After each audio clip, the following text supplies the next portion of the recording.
Hello అండి, నమస్తే. ఈరోజు వీడియోలో టమోటో ఉల్లిగడ్డతో ఒక మంచి పచ్చడి అయితే చేశాను. ఈ పచ్చడిని చాలా ఈజీగా చేసుకోవచ్చు, అలాగే చాలా రుచిగా కూడా ఉంటుంది. మరి తప్పకుండా మీరు కూడా నేను చేసినట్టుగా ఇలాగే ఒకసారి అయితే ట్రై చేయండి. మరి వీడియోని ఎక్కడ స్కిప్ చేయకుండా చూడండి. అలాగే వీడియో చూసే ముందు ఒక చిన్న లైక్ అయితే ఇవ్వండి. మీరు లైక్ చేయడం వల్లే నా వీడియో చాలా మందికి అయితే వెళ్తుంది. గ్యాస్ పై ఒక కడాయి పెట్టుకోవాలి. కడాయిలో కొంచెం ఆయిల్ వేసుకుంటున్నాను. ఆయిల్ వేడయ్యాక ఒక 10 ఉల్లిగడ్డలు, చిన్న చిన్న ఉల్లిగడ్డలు ఇలా కట్ చేసుకొని వేసేసుకుంటున్నాను.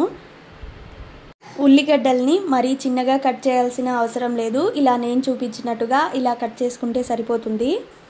పచ్చడికి సరిపోయేంత ఉప్పును ఇప్పుడే వేసేసుకుంటున్నాను. వేసుకొని అంతా ఒకసారి బాగా కలుపుకోవాలి. ఉల్లిగడ్డలని కొంచెం కలర్ చేంజ్ అయ్యే వరకు ఇలా కలుపుకుంటూ వేయించుకోవాలి. ఆ తర్వాత దీంట్లోకి వెల్లుల్లి, కొంచెం అల్లం కూడా వేసుకుంటున్నాను. వెల్లుల్లికి పొట్టు తీయకుండా అలాగే వేసేసుకున్నాను.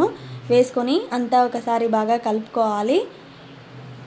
ఉల్లిగడ్డలు ఇలా కొంచెం కలర్ చేంజ్ అయిన తర్వాత టమోటోలు వేసేసుకుంటున్నాను. ఒక 6 టమోటోలు తీసుకున్నాను. నేను పెద్దవి చూసి తీసుకున్నాను. ఇలా పెద్దగా కట్ చేసుకొని వేసుకున్నాను. వేసుకొని అంతా ఒకసారి బాగా కలుపుకోవాలి. మధ్య మధ్యలో కలుపుకుంటూ ఈ టమోటో ఉల్లిగడ్డలని మగ్గించుకోవాలి. ఇప్పుడు మూత తీసి చూద్దాం. చూడండి, టమోటోలో ఉన్న నీళ్ళంతా బయటికి వచ్చింది కదా.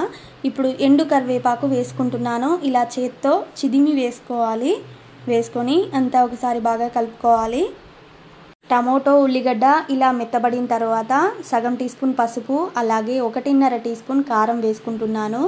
వేసుకొని అంతా ఒకసారి కలుపుకొని మంట చిన్నగా పెట్టి ఈ కారం పచ్చివాసన పోయేంత దాకా మగ్గించుకోవాలి.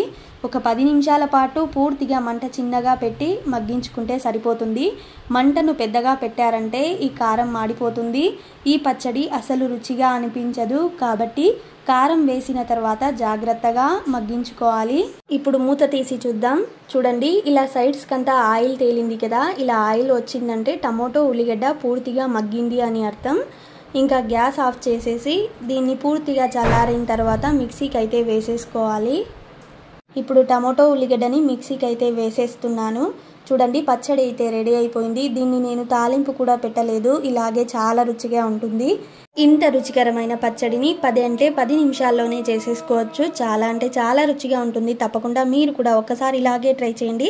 మరి వీడియో నచ్చితే మన ఛానల్ని ఇప్పుడే సబ్స్క్రైబ్ చేసేయండి.